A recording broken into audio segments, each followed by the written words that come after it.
what I'd like to do this evening is spend most of our time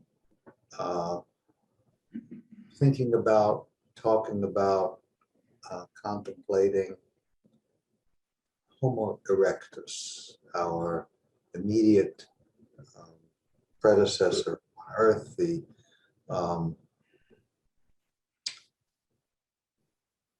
one who was in the natural line of evolution. Now,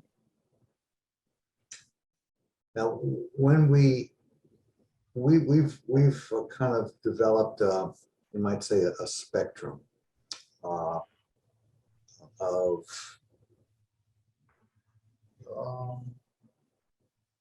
genetic spectrum, and also a spirit spectrum. From at one end, the animal, like the great apes, and at the other end, the Anunnaki, the man-like, human-like hominin that evolved on the planet Nibiru. And in between, next to animals, is Homo erectus, and then us, Homo sapiens, and then the Anunnaki, a continuum. And we civilized people, when we think about ourselves, think about Homo sapiens, we tend to identify more strongly, I think, with the Anunnaki side of us. We think that the distance, and this is my impression, I'd like to get others' thoughts on it. We tend to see the distance between us and the Anunnaki world, Anunnaki way of being, Anunnaki consciousness. We tend to see that as being a shorter distance than the distance between us and Homo erectus, the more primitive, closer to the apes being.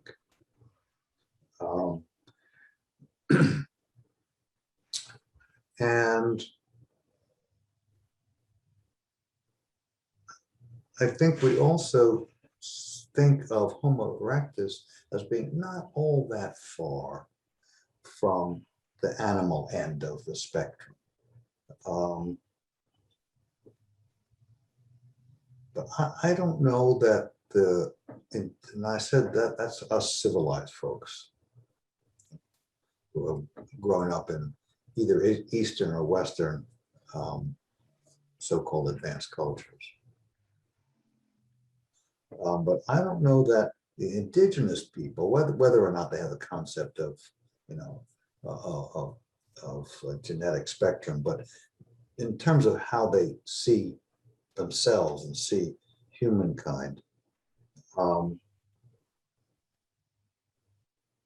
I think they see us as a type, as a species, being closer to Homo erectus, to the being that lives in nature, rather than closer to the hierarchical, technical being of civilization.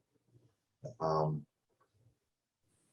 mean, in contrast to us, they are self-governing. They have no rigid inherited hierarchy. They have little or no sense of ownership of personal property or real property. And their social group, their basic social group is the clan. Not very big.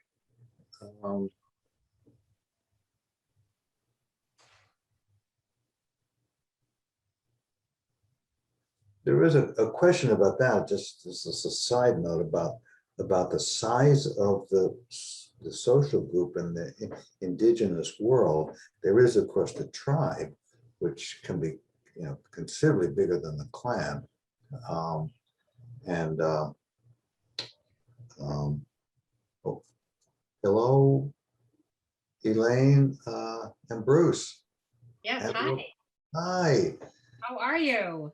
Hey, glad that you're with us again. I hope if your camera come on, we'll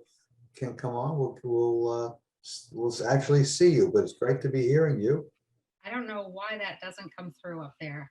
I clicked video, but it just doesn't come on. Are you both there? Bruce? Yeah, Bruce he's coming. He's in the kitchen. Okay. So the tribe, to me, that's up in the air. Is it an expression of the Anunnaki component in the indigenous people? Whether they know it or not. Is it a remnant of the life of their predecessors under the gods? That they have a bigger structure than the clan. That is kind of up in the air.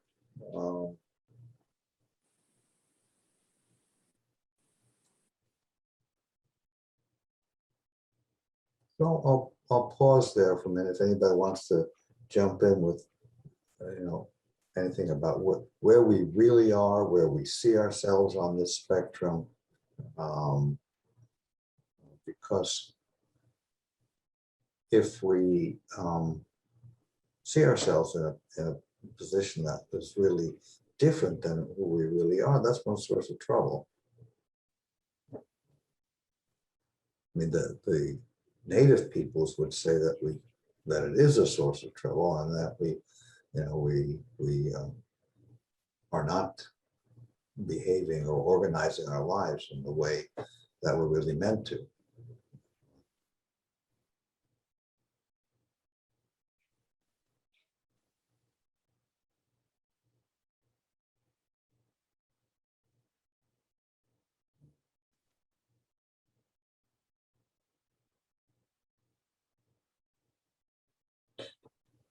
Oh, all right, I'll keep going. We are, in the scientific nomenclature, we are Homo sapiens sapiens, as distinguished from Homo sapiens neanderthaliensis, the scientific terminology for Neanderthal man. But there are over a dozen Homo species, or at least variations of human. The entire genus Homo is human.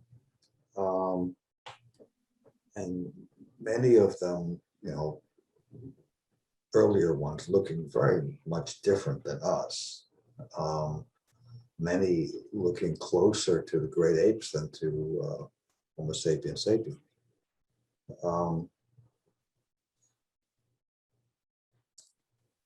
But as I look at the literature and look at the images, I get to wonder whether Homo erectus is really a well-delineated species that's distinct genetically from the others, or if some of the species, and the names escape me right now, but there are over a dozen of them, whether they're really species or just variants of Homo erectus. The being that we call Homo erectus, hi, Reeve.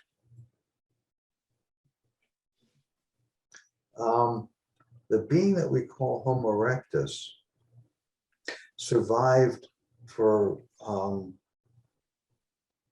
close to 2 million years, at least 1.8 to 2 million years.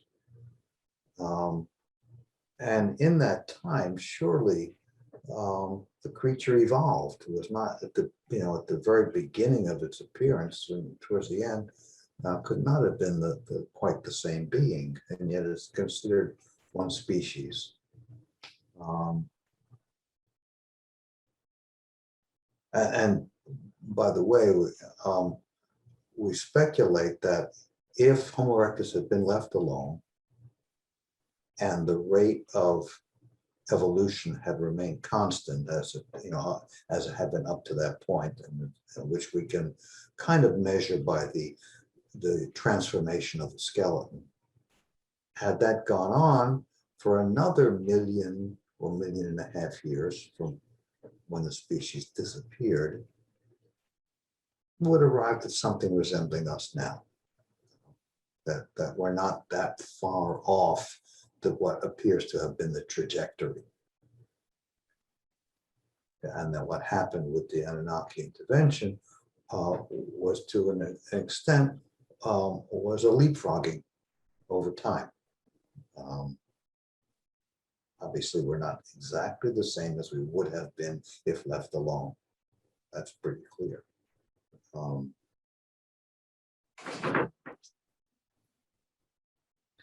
So what do we know about this being? Whose existence spans a long period of time and must have been very different when he and she first appeared, and when they petered out. Now it seems like mostly they were small, 4'9", something like that, 4'6" to 5 feet. Which means, among other things, that in their place in the world, in their self-identification and their experience, they were prey animals, not predators.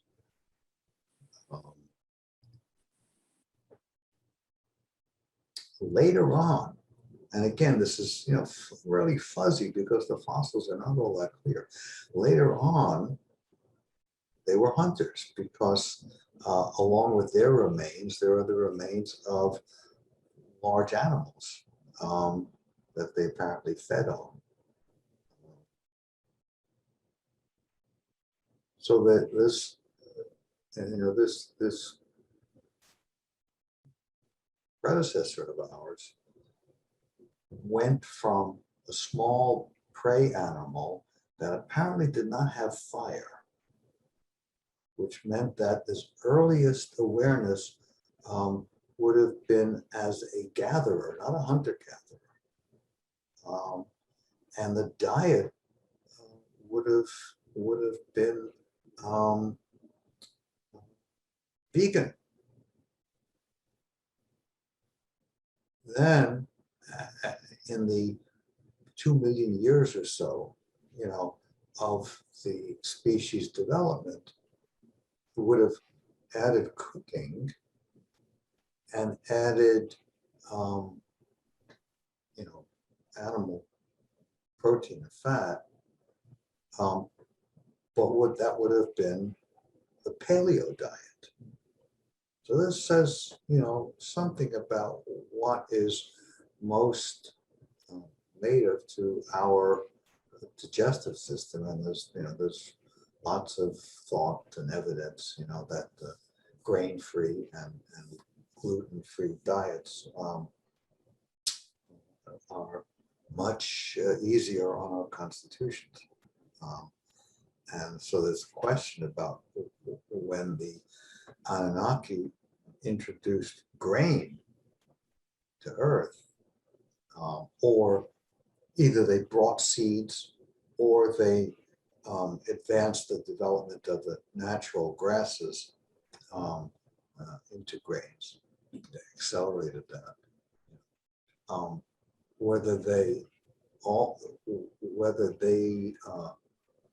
gave us the genes to fully make use of those foods, which is very questionable now. So we don't know, but then, so these small critters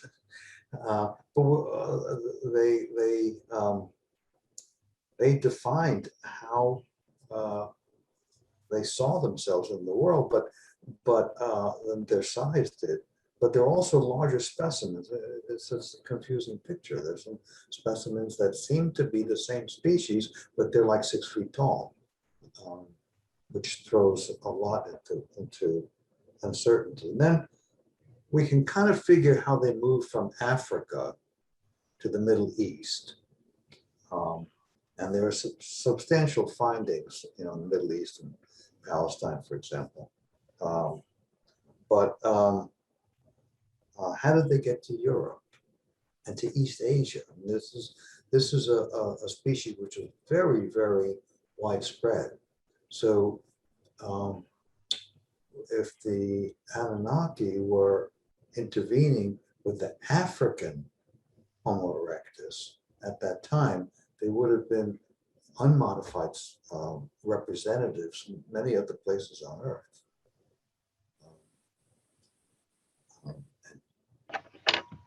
They interbreed with the Homo sapiens that the Anunnaki produced.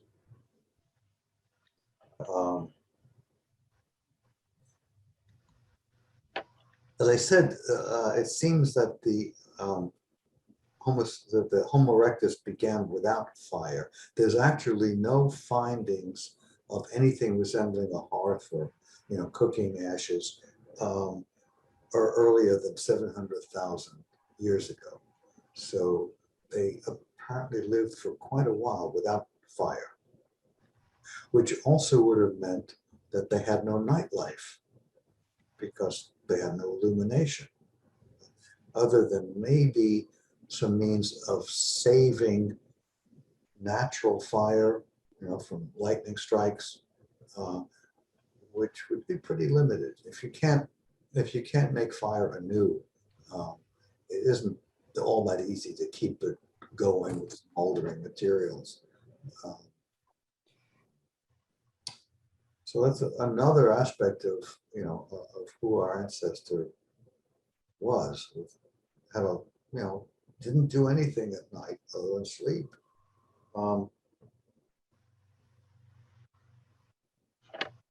Now, apparently, Homo erectus, unmodified, died out a long time ago, somewhere between 100,000 and 200,000 years ago. At least that's what most of the population seem to have disappeared. But there have been specimens that were much, much younger, and we don't quite know what that means.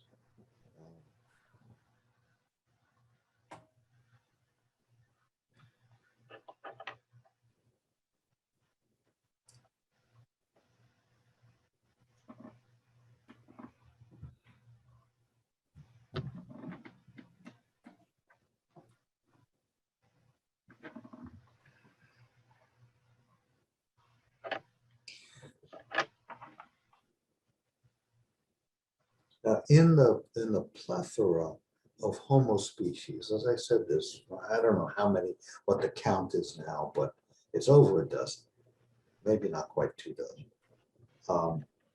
There's absolutely no consensus amongst the scientists about anything resembling a coherent tree, an evolutionary tree.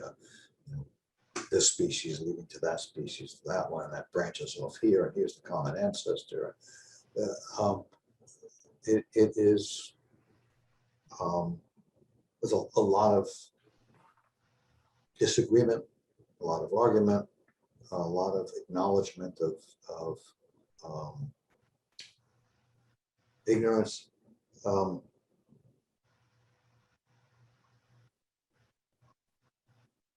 Now, some of that has got to be because the fossil evidence is spotty and is just not complete enough to give a clear picture. You've got to, grant the hardworking, serious scientists that. It's tough. It's tough working with limited data. But I think I propose that relative sciences, they are necessarily confused. And the picture they present is confusing because they are confused. They have to devise a developmental scheme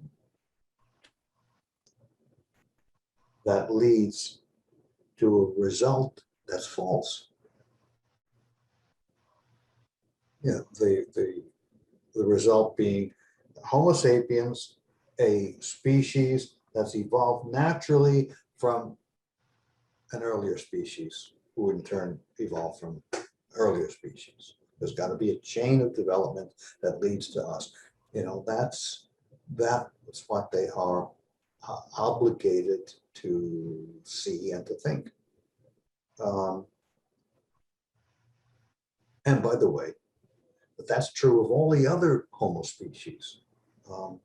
And that's not a given either, because some of those intermediate and mixed forms may also be the result of Anunnaki experimentation. The story in the tablets may be essentially true about, you know, how genes were taken from the Anunnaki, and you know, and then it makes it seem like it was, even though there were problems along the way and they made mistakes and some of the creatures were non-viable, and you know, it makes it seem like it was a pretty short-lived and orderly process, but it really may have taken much longer, and it may not have been done totally in the lab. In vitro, there may have been a lot of development that was in vivo and was out in the wilds and took, you know, maybe thousands of years in between laboratory steps. We don't, you know, it's possible, in my mind anyway, that the account in the tablets is essentially true, but was condensed in order to make it more presentable and maybe more readable. I mean, because these were, you know, storytellers, and to make it more comprehensible. Maybe that made it more condensed. And there were lots of other species, you know, that were let out into the wild that were altered. We may not be the only one. Certainly that's true of Neanderthal man. Neanderthal man may have been the last of the work in progress variants that were produced. Clearly they got out into the wild in large numbers and reproduced and spread out over much of the world, as Homo erectus had earlier. There's no reason to think that Homo erectus was altered, by the way.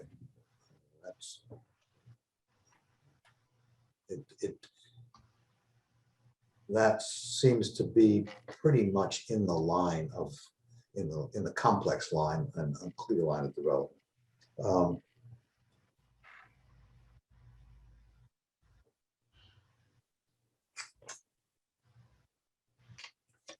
So scientists are honestly struggling to reason their way to a complete picture of human evolution.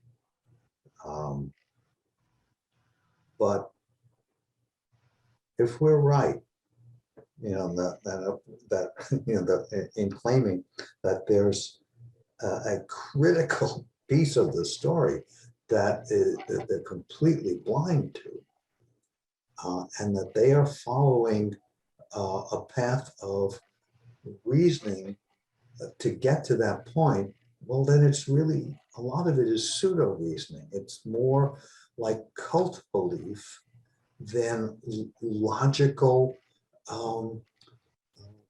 purely evidence-based thinking, because they're obligated to construct a line of development, a line of processes and steps that lead to a conclusion which we know to be false. At least those of us who seem to get clued in here about the true story of our origin. The conclusion that the scientists are aiming for is false. And we've got right now, and today, on TV and the internet, a perfect illustration of how that works.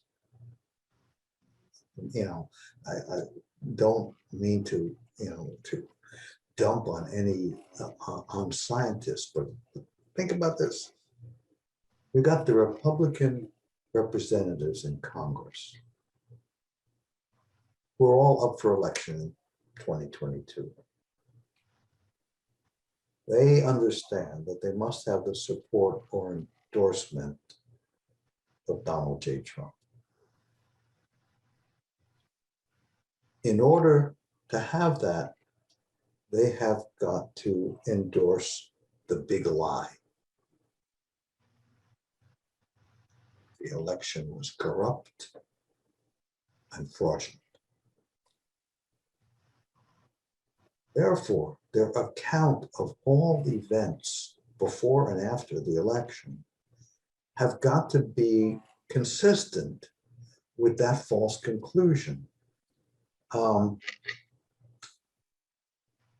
And that, so that it shapes then everything that they think or that they claim to be thinking, and forces them into,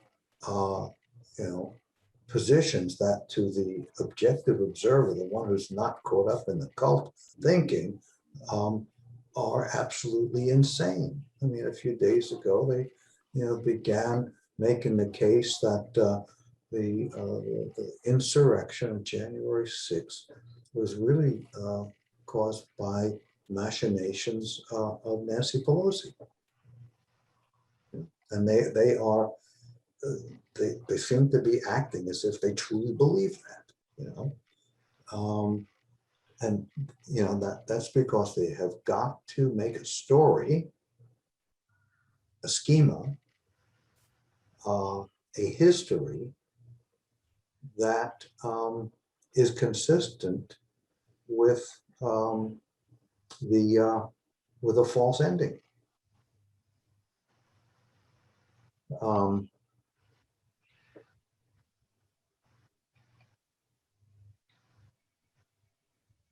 So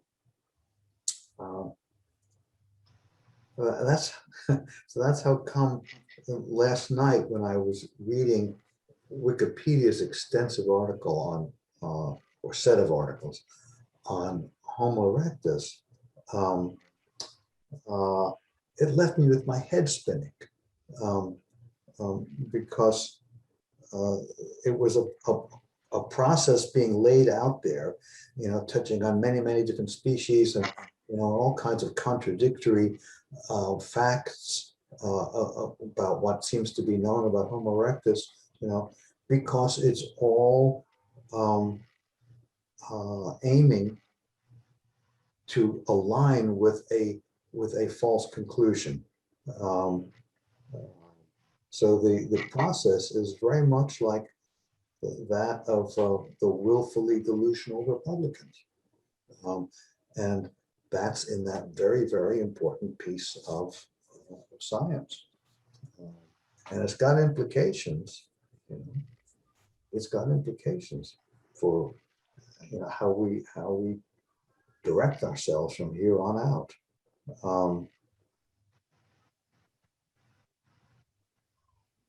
There's a similar, well, it's worth going back to the first big lie that we know of in the political life of humanity, and that was it's embodied in the origin epic of Babylonia, the Babylonian epic. Um, it was written under the direction of Marduk,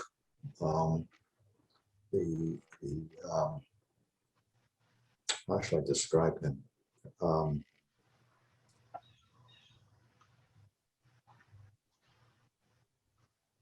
The Anunnaki noble who survived the destruction of most of Mesopotamia. He was the oldest son of Enki, and he decided to found to get the Anunnaki culture started all over again, which was impossible at that point in time because they were most had already left, demoralized, and the human rulers were beginning to capture all the power. But before the end, he promulgated this epic that made him the chief of all the gods, made him the creator of mankind, renamed the planet of the crossing for him, made all of the in the literature, all of the attributes of the other nobles gifts from him, you know. So there was this entirely false version of history, of Middle Eastern history, which was promulgated in order to have this false ending that Marduk was the greatest of the gods. And unfortunately for our understanding of Mesopotamian culture, it was the first one that came to the attention of scholars. It was the first one that was unearthed because they began their researches up around Babylonia and then later moved down into central and southern Mesopotamia with their excavations, going back in time as they proceeded in that direction.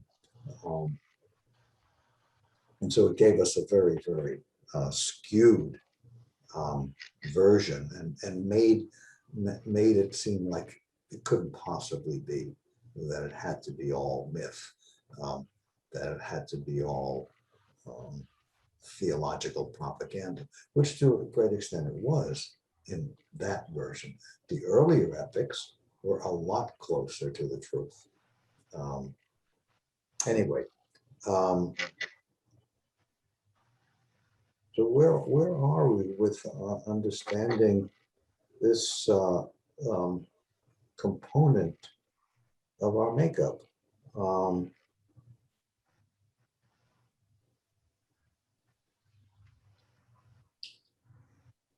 Not totally in the dark, but it's not easy to know that parent of ours, as a living, functioning, thinking being. The size of the brain in Homo erectus is about 1/3 the size of Homo sapiens brain. It doesn't mean they were stupid. We know that crows can do a lot, and so can octopuses don't have a brain in our sense of the word at all.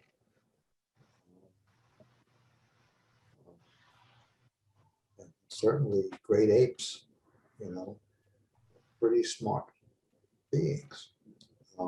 But in terms of abstract reasoning, they'd be very difficult for them, and that probably accounts for their very limited ability to make tools.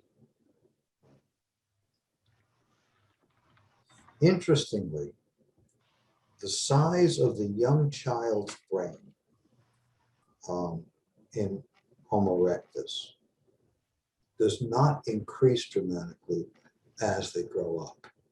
very early in life to get their full-size brain, which suggests that they didn't have an extended period of learning and development the way Homo sapiens do. That must have profound implications for social structure. We can deduce that the early diet was vegan and then later paleo.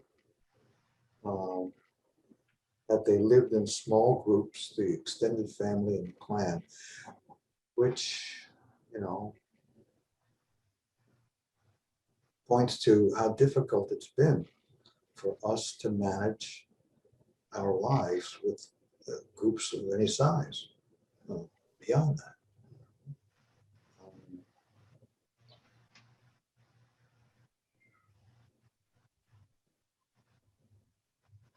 it does raise questions about how successful we'll ever be with groups more than more than a clan, a dozen, couple of dozen.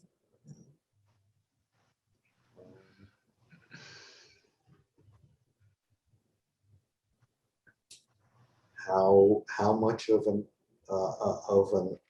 aberration, on our basic nature is it that we have an extended nightlife with artificial illumination?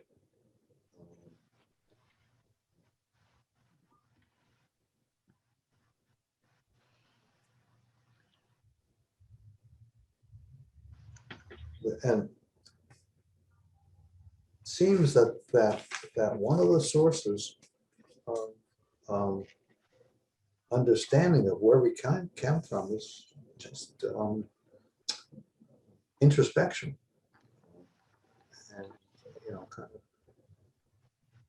of taking a look at our non-civilized selves, exploring what it's like when we get more into nature, or at least get our hands in the dirt, if not spending extensive time, living under the sky.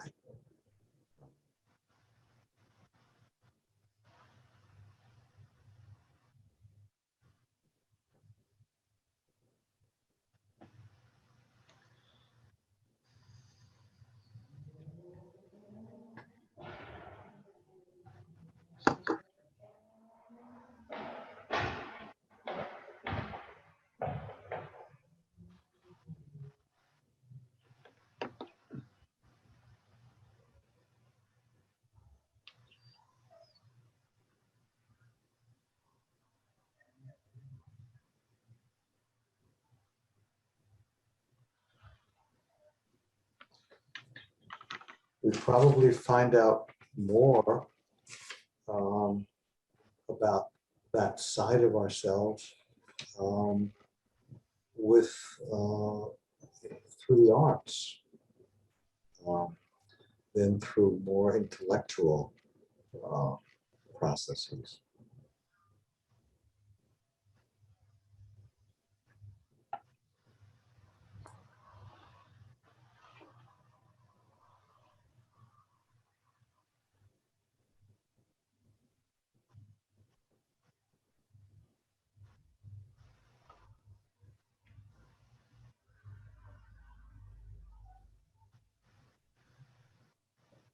Clearly, we have a lot to learn from native peoples. Those parts of the world, well, the Americas, where we if we seek it, we can have some contact with people in indigenous traditions who are maybe not materially living the way their ancestors did, but emotionally and spiritually are doing their best to do that. They may be a great source of orientation and inspiration for us.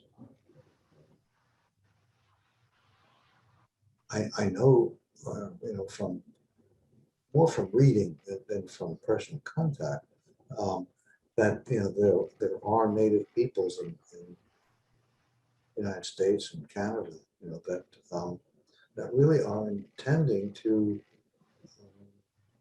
maybe save the world, maybe too grandiose a phrase, you know, but to heal the white guys, to share what they know that we don't know.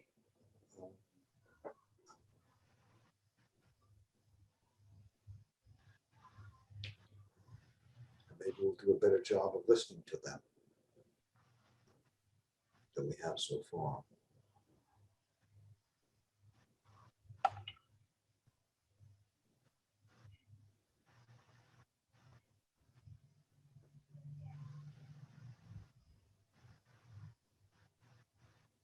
I'm not practicing it much in recent years. I have found a great resource in Native American ways, in spiritual concepts and practices.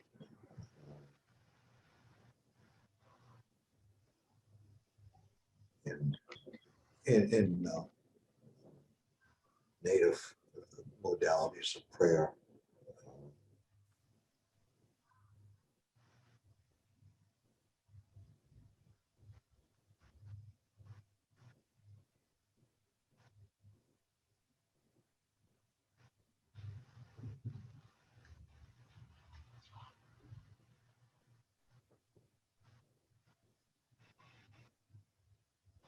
I mean, it does seem a bit ironic, I suppose, to be, you know, talking about natural life through a Zoom, right?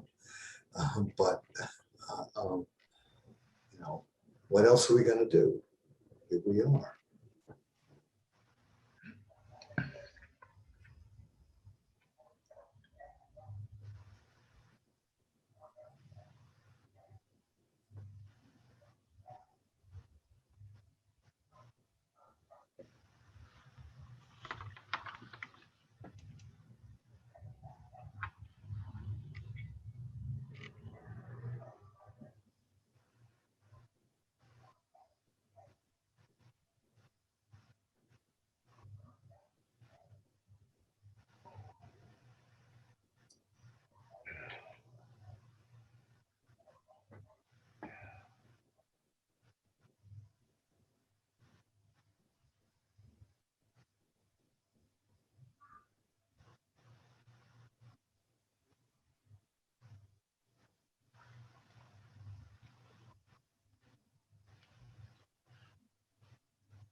One very, very touchy, delicate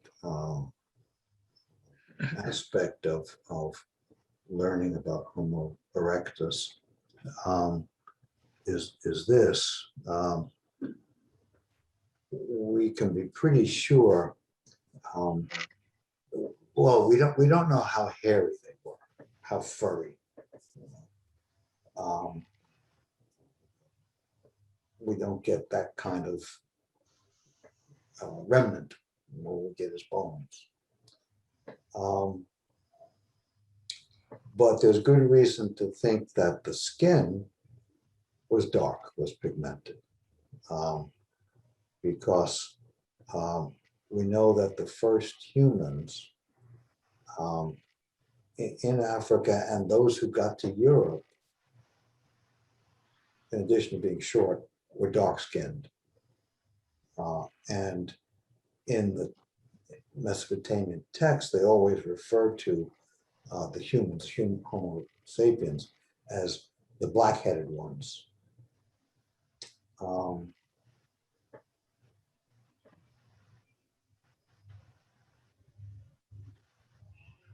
So that means that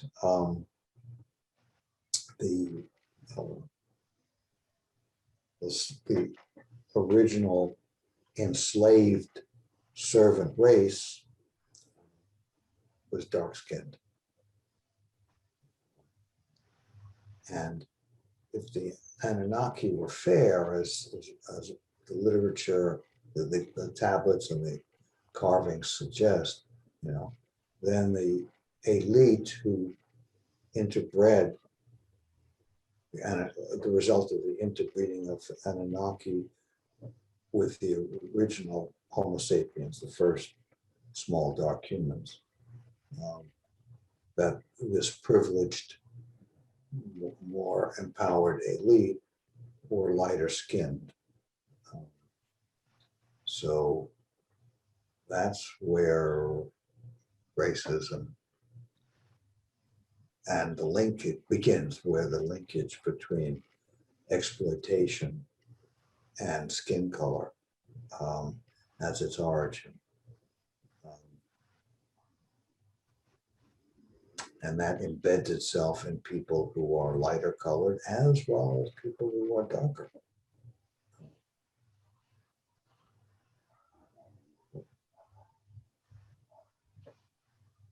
How we, so put it another way, what we're dealing with racial tension and tension over appearance, skin color, is very deep and very old.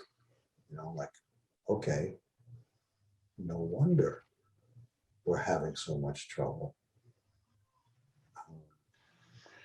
It certainly would help if we could orient ourselves to how old and how deep this differentiation is in our species. It can only help, I think, if we acknowledge, wow, this is almost in our bones. This has really been with us from very early. I mean, one thing it means is that the original slave race, relatively short, dark-skinned people looked up to these tall white gods, and that was their identity as humans. We are these dependent, unempowered, less intelligent, less capable beings, compared to these great ones. And then, of course, there are those who would love to identify forever with the great ones, take their place.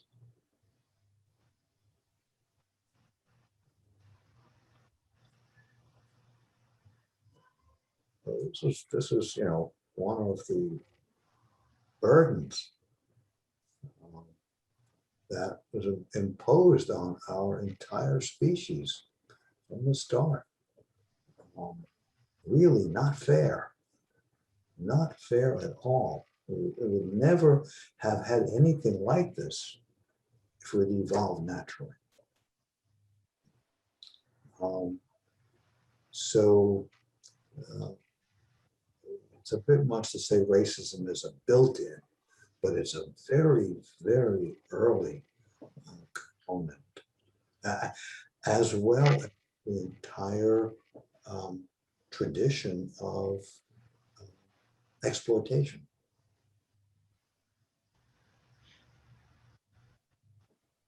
In the civilized majority of humanity. Exploitation, hierarchy, rule from above, present from the very beginning.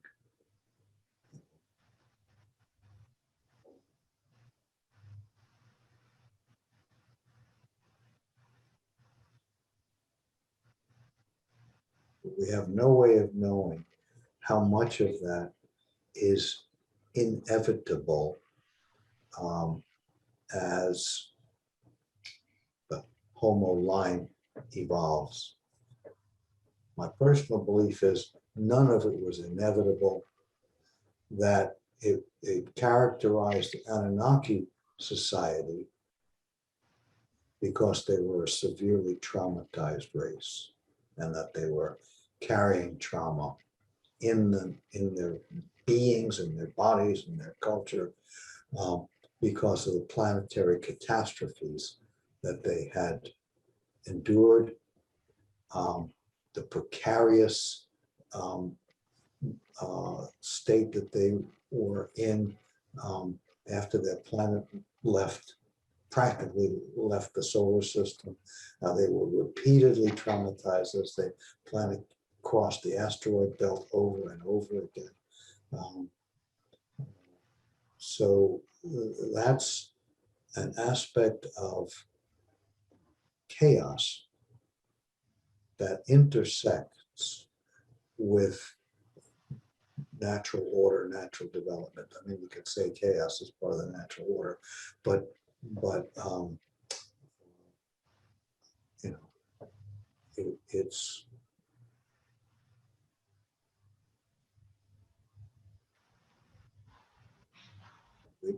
we get into more and more unanswerable questions, I guess, when we go that way. Well, maybe I'm starting to ramble a bit, so I'll try to be quiet for a while. I'll try.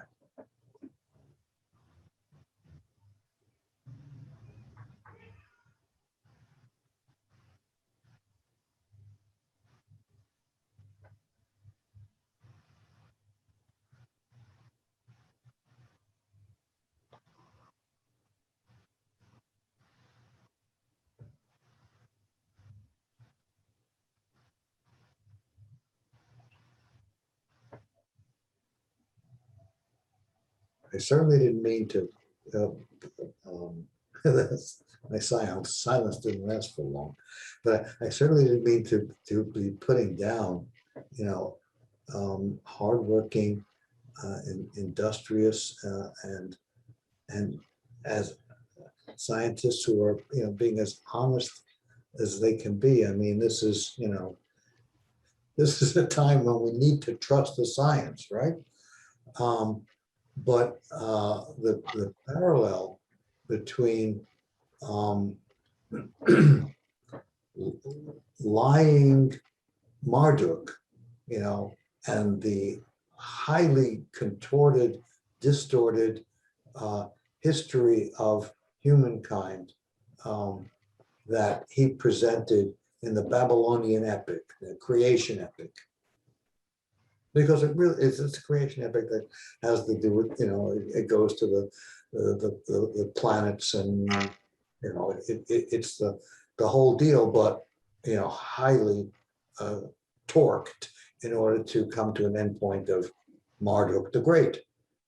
To compare and to see how much that's parallel with the Republican unmentionables, creating a story that winds up with Donald the Great. And saying that, well, paleontologists, anthropologists, geneticists, evolutionary biologists, maybe not geneticists, but evolutionary biologists, are stuck with creating a story that winds up with man the Great, as a product of natural evolution. One of the things that got me started on this whole journey of exploration was, well, man ought to be the great, humankind ought to be the pinnacle of evolution, but we sure are not. There's no way to explain natural evolution on this nearly perfect life planet winding up with such a destructive being that's in danger of wiping ourselves out and turning the planet to cinders.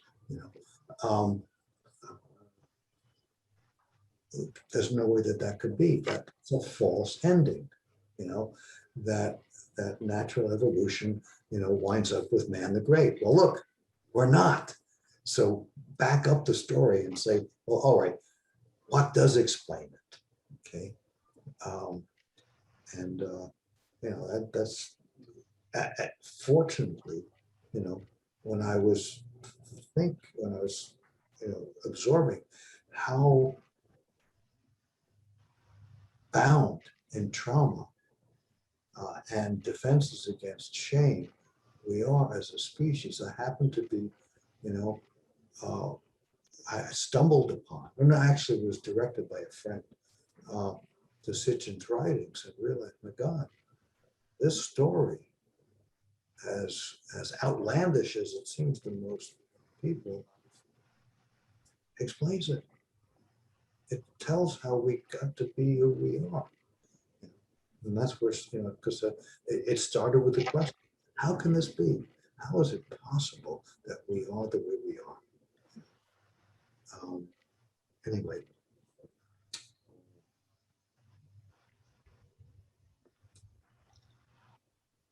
I think the more that we can learn, and I don't know that there's that much coming from scientific exploration. I think a lot of it's going to come from introspection and from artistic rather than intellectual processes to align more and more with the natural line of development that that we were pulled from by as a result of the traumatization of the more advanced version of the human plan, the human body plan, more advanced version that came to visit and, well, to stay for not quite 500,000 years.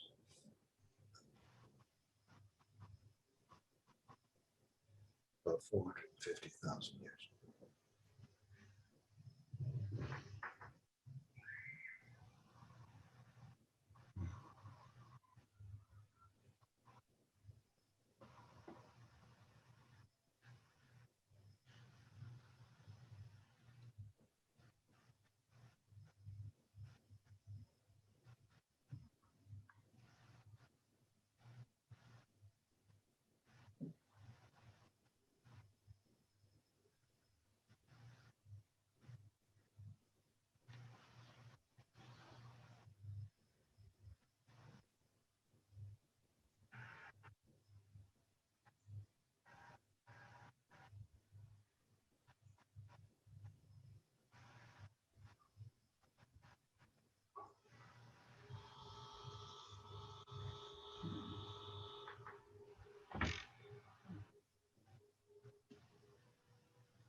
Nothing else is occurring to me right now. Maybe more will pop up.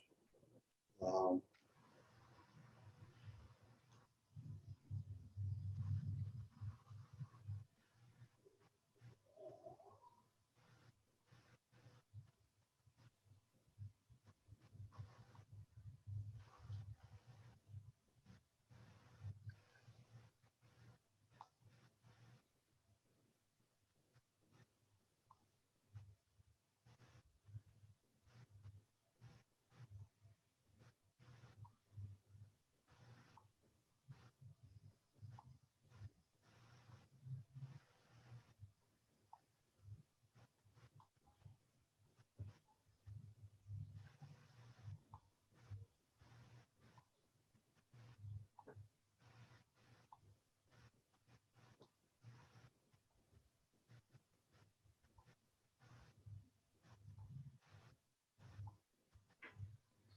Um, One thing I can say, not, well, it's on, but off the topic. You know, Joe is not here with us. Joe McGuine's not participating tonight, a conflict, but he's my screenwriting pal. And our work is coming along very nicely. Um, it, it, I have hopes of it being one fantastic movie. Making, I've made some progress, as Elaine and Bruce may know, in developing some of the possibilities for music, a part of the, or that big aspect of the movie. For the stage play that I read to you, couple, I guess it was about 2 months ago, maybe 3. The stage play within the movie, which I felt it was okay to read because it was really not any different than a version of the Mesopotamian tale, which is already out there. So it wasn't revealing too much about the plot of the movie. Just contains the stage play. So got a pretty interesting development about how that's going to be it's going to have a big musical component. It's not going to be a musical theater, but it's going to be musically enhanced theater. So that's come along very nicely.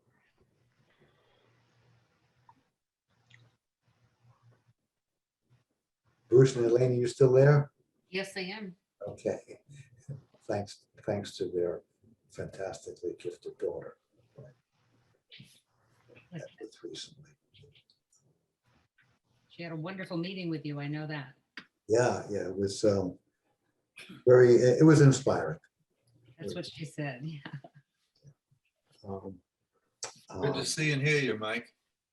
Yeah, the same, Bruce. Hope to get up there these days. Yes. Bruce and Elaine, who we can't see, are talking to us from southern New Hampshire. I'm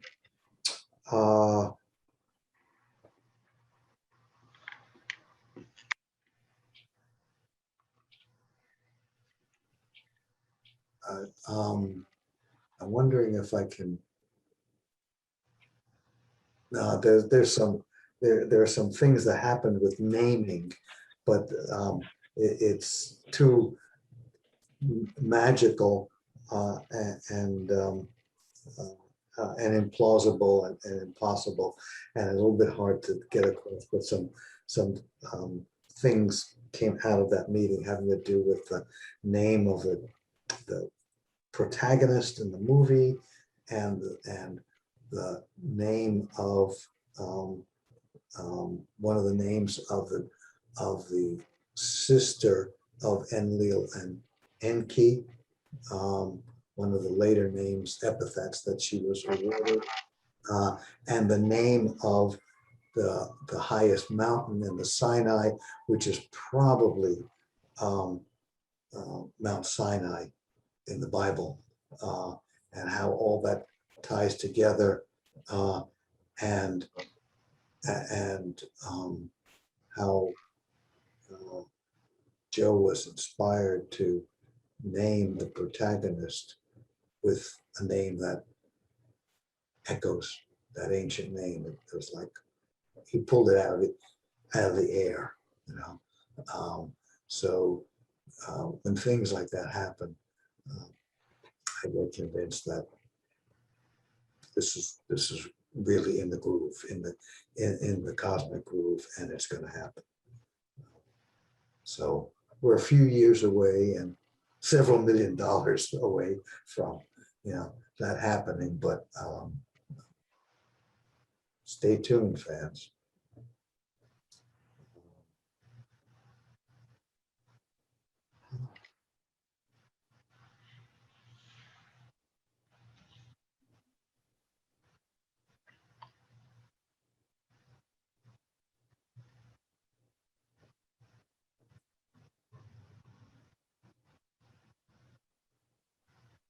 Well,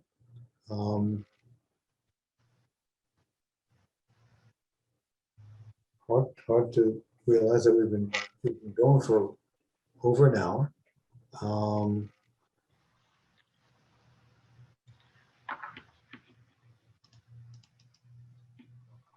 Does that, tell me, does it feel like a closing point here? Um,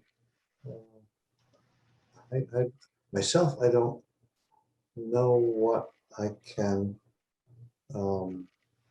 bring up that's within the realm of what we've been dealing with today. I'm not sure where it leads. I just, feel like the more that we can understand our purely terrestrial origins, the better off we'll be. And how we go about that, whether it's by going on Native American vision quests, or playing music, or bonding with horses, I don't know, I think there are many, many paths to that discovery.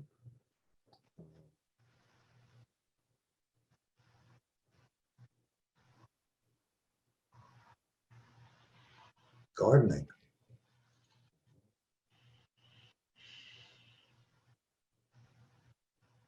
Not so sure about hunting. Tell me about that. Unless it's done in the right way.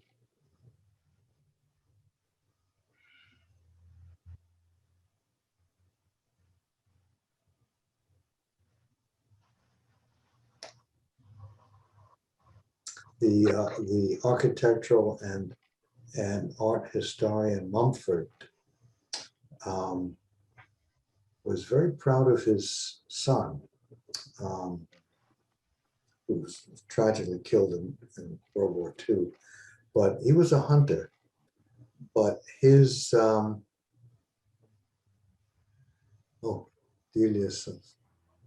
Delia grabbed me. Bye-bye.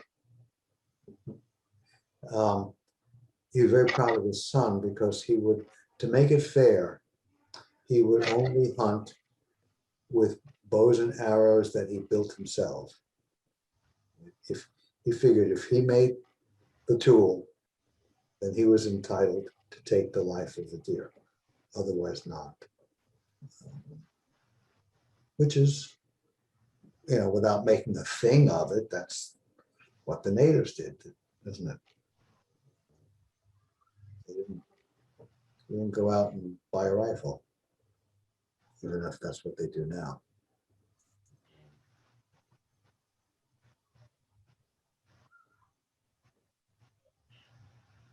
Isn't exactly a back to nature, end quote, plea.